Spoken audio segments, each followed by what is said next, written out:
Hello viewers, ఎట్లున్నారు? గుడ్డుతోని ఎప్పుడు గదే పులుసు ఫ్రై చేసుకుని బోర్ కొట్టిందా? ఇగో అయితే మన కోసమే మస్తు మస్తు వీడియో పట్టుకొచ్చిన. ఆ గద్దే మళ్ళా ఆఫ్ఘనీ ఎగ్ మసాలా కర్రీ తింటే మాత్రం మత్తి పోతుంది. చూద్దాం రాండ్రి. ముందుగా స్టవ్ మీద ఒక గిన్నె పెట్టుకొని గింత ఆయిల్ వేసుకొని 2 ఉల్లిపాయలు సన్న సన్నగా తరుక్కొని వేసుకోండి.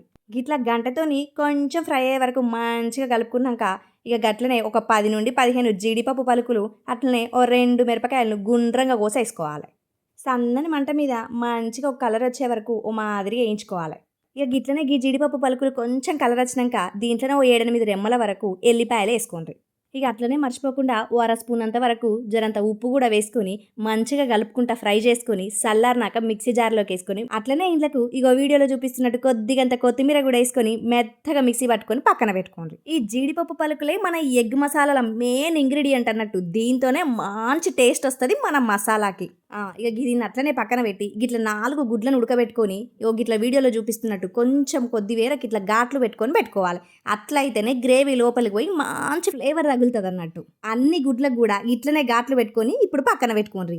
ఇగో మళ్ళీ స్టవ్ మీద సేమ్ ప్యాన్ పెట్టుకొని గింత ఆయిల్ వేసుకొని కొంచెం పసుపు, ఓ చిటికెడు ఉప్పు, అట్లనే అర స్పూన్ కారం మంచిగా వేసుకొని మొత్తం మిక్స్ అయ్యేలా కలుపుకొని కొన్ని సెకండ్లు కొంచెం వేగిన తర్వాత ఇప్పుడు మనం పక్కన పెట్టుకున్న గుడ్లు ఉన్నాయి కదా, ఆ గుడ్లను తీసుకొచ్చి ఇలా పడేసి మంచిగా కిందికి పైకి దొర్లించుకుంటా ఒక్క తీరుగా వేయించుకోవాలన్నట్టు. ఇగో చూసిండ్రు కదా, కొంచెం కలర్ చేంజ్ అయ్యి గుడ్డు పైన ఉన్న పొట్టు కొంచెం ఎగితే సరిపోతుంది, బాగా వేగాల్సిన అవసరం లేదు. ఇక తీసుకొని పక్కన పెట్టుకోండి. ఇగో మన వీడియోలు సబ్స్క్రైబ్ చేసుకోకుండా చాలా మంది చూస్తాండ్రు, జర సబ్స్క్రైబ్ చేసుకో రాదుండ్రి గట్నే చూడకుండా.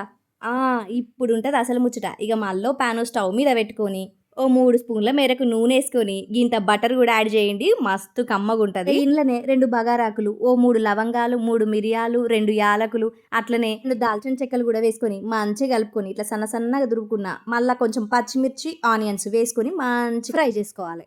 ఇక ఇట్లనే ఇది కొద్దిగా ఫ్రై అయిన తర్వాత ఇప్పుడు మనం మిక్సీ పట్టి పెట్టుకున్నాం కదా, ఇక గ్రేవీని అంతా ఇంట్లో వేసుకొని మంచిగా కలగలుపుకోవాలి. ఇక ఇంట్లో పచ్చి వాసన అంతా పోయి మంచిగా ఫ్రై అయ్యి ఆయిల్ పైకి దేరేంత వరకు మూత పెట్టుకొని ఉడికించుకోవాలి. గిట్లనే ఒక 3 నుండి 4 నిమిషాల వరకు మంచిగా ఉడికించుకోండి. మధ్యలో కలుపుతూ ఉండాలి, జీడిపప్పు కాబట్టి తొందరగా చిక్కబడి అడుగంటుతుంది. మంచిగా కలుపుకుంటా ఉడికించుకోవాలి. ఇప్పుడు దీంట్లోకి కొద్దిగా పెరుగు వేసుకోవాలి. పెరుగుని ఇట్లా మంచిగా కలుపుకొని వేసుకోవాలి. ఉండలు ఉంటే కొంచెం కరగదన్నట్టు. చిటికెడంత పసుపు వేసుకొని అట్లనే ఓ స్పూన్ ఉప్పు, ఓ స్పూన్ ధనియాల పొడి వేసుకొని మంచిగా కలుపుకొని మళ్ళీ ఒక 2-3 నిమిషాల వరకు మంచిగా ఉడికించుకోవాలి. జీడిపప్పు తొందరగా చిక్కబడుతుంది కాబట్టి అందుకే హై ఫ్లేమ్లో పెట్టద్దు, మంచిగా లో ఫ్లేమ్ నుండి మీడియం ఫ్లేమ్లో పెట్టుకొని వెంటనే కలుపుకుంటా మంచిగా ఉడికించుకున్నాక ఇక ఒక 3 నిమిషాల తర్వాత ఫ్రెష్ క్రీమ్ యాడ్ చేసుకోవాలి. మన దగ్గర ఫ్రెష్ క్రీమ్ లేకపోతే మన పెరుగు మీద మంచిగా మీగడ ఉంటుంది కదా, అది వేసుకొని మంచిగా కలుపుకోండి. ఇప్పుడు కొద్దిగంత గరం మసాలా కూడా యాడ్ చేసుకొని మూత పెట్టుకొని మరో 2 నిమిషాలు ఉడికించుకొని తగినంత నీళ్లు అంటే మన గ్రేవీకి సరిపడినంత నీళ్లు పోసుకొని వీడియోలో చూస్తున్నట్టు మంచిగా కన్సిస్టెన్సీని అడ్జస్ట్ చేసుకొని ఇక మనం ఉడకబెట్టిన గుడ్లు ఉన్నాయి కదా, ఇక గుడ్లు తీసుకొచ్చి ఇంట్లో వేయండి. అబ్బా చూస్తా అంటే నేను నోరు ఊరుతాంది కదా. దీన్ని మళ్ళీ 2-3 నిమిషాలు మూత పెట్టుకొని మంచిగా ఉడికించుకోవాలి. ఇక చివరగా సన్నగా తరిగిన కొత్తిమీర వేసుకున్నామంటే ఆ రెస్టారెంట్లలో వందలు తలగబెట్టుకునే ఈ డిష్ని చూసిండ్రా, చిక్కటి గ్రేవీతో మంచిగా మన ఇంట్లోనే ఉన్న మసాలాలతో ఎట్లొచ్చిందో. నిజంగా టేస్ట్ అయితే నెక్స్ట్ లెవెల్ అనిపించింది. రోటీ, చపాతి, బగారా రైస్ ఎందులోకైనా సరే అద్దరహో అనేలా ఉంటుంది. మీరు కూడా ఖచ్చితంగా ట్రై చేసి నాకు కమెంట్స్లో ఎట్లున్నదో మాత్రం చెప్పుడు అస్సలు మర్చిపోకండి. జర సబ్స్క్రైబ్ చేసుకోండి, అట్టనే పోకుండా లైక్ షేర్ కూడా కొట్టుండ్రి.